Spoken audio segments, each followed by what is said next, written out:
Bom dia, professor. Prazer falar contigo. Agradeço as palavras iniciais do senhor. Minha pergunta vai nesse sentido, continuando aí em relação à União Europeia. Você acha que a gente pode viver atualmente eu não diria uma desglobalização, mas talvez um freio, uma desaceleração no processo de globalização no mundo? À medida que esse conflito entre Rússia e Ucrânia, muitos países agora pensam, ao invés de terceirizar sua produção para um outro país, o que seria mais barato, falando, opa, em alguns setores, alimentos, energia, gasolina, etc. e tal, eu vou fazer dentro de casa porque existe aí um risco geopolítico. E se também, talvez a gente possa ver uma fragmentação da União Europeia, saída de outros países, como ocorreu com a Inglaterra. Se pode potencializar esse movimento diante das circunstâncias que o mundo vive atualmente? São duas questões importantes aí. Então vamos falar primeiro da fragmentação. O caso da Inglaterra é um caso... Eu costumo dizer que foi muito bom para a Europa a Inglaterra ter saído, porque a Inglaterra ela possuía tantas exceções. Ela entra em 73, mas ela possuía tantas exceções que a beneficiavam. Ela não aderiu a vários tratados e fazia com que houvesse um tratamento diferenciado. Ela era um fator de divisão da própria União Europeia. Tanto que os protestos está assumindo agora a República Tcheca na presidência da União Europeia. E a República Tcheca era um dos mais tenazes críticos do sistema. Como é que a Inglaterra pode e eu não posso? Por que a Inglaterra tem direito a um tratamento diferenciado? Então, havia essa questão, e a Inglaterra, que é o paradoxo, né? A Inglaterra, amplamente beneficiada, com um discurso populista, acabou saindo da União Europeia. Na verdade, ela não era o desejo da grande maior parte da população, mas a grande maior parte da população se acomodou. E esse é um fator, e não foi votar, estava chovendo, estava frio, e acabaram não indo votar. E o resultado foi o que nós vimos, né? O Brexit. E isto acaba fazendo com... E é interessante, em termos de direito internacional, ela vai produzir efeitos 1 ano e 1 dia depois. O Brexit foi declarado, então houve todo aquele ajuste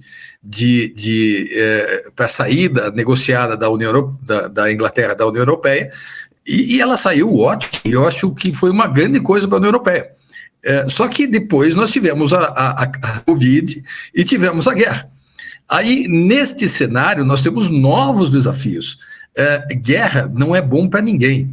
Ela acaba com qualquer proposta de globalização, porque você pode gastar em armas, né?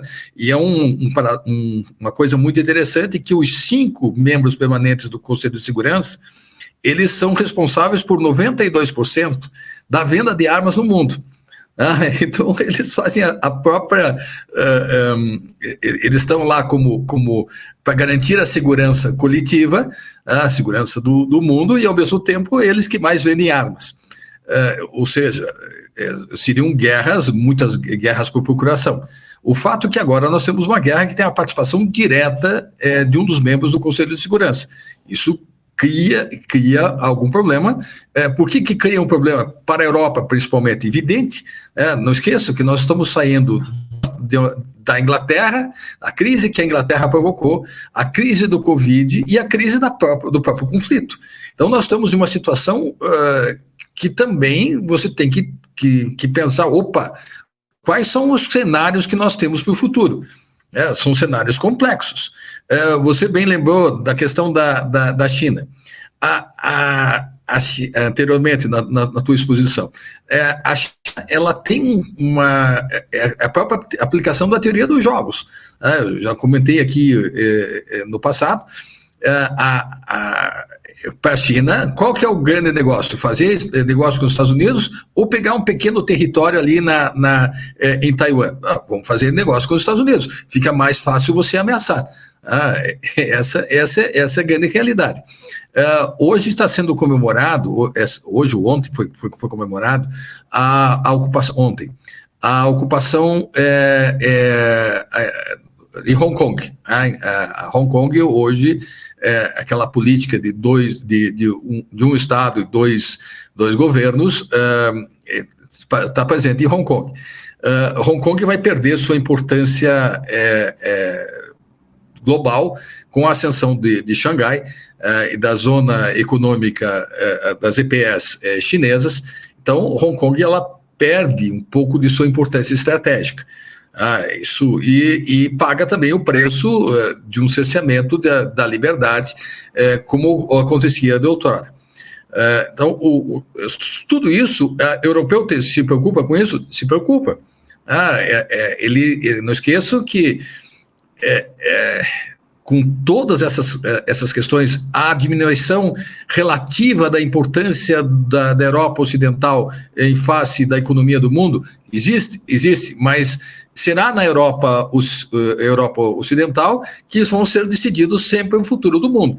Essa guerra entre Rússia e Ucrânia apenas reforça isto. Quais são as consequências? Uma combalida organização, que era a OTAN, ela ganha força. Por quê? Por causa desse conflito. Nós temos novos rearranjos de políticas estratégicas que nós vamos ter que bancar aqui com aumento de custos, provavelmente. Isso vai acontecer, é o que acontece quando nós estamos em clima de guerra. Você vai proteger empresas sensíveis. Então, isso dentro desse... Só que são cenários simultâneos. São cenários simultâneos. E como é que o europeu comum, ou mesmo nós, vamos conseguir prestar atenção em tudo que está acontecendo? São questões altamente complexas. E trabalhar com isso é o grande desafio.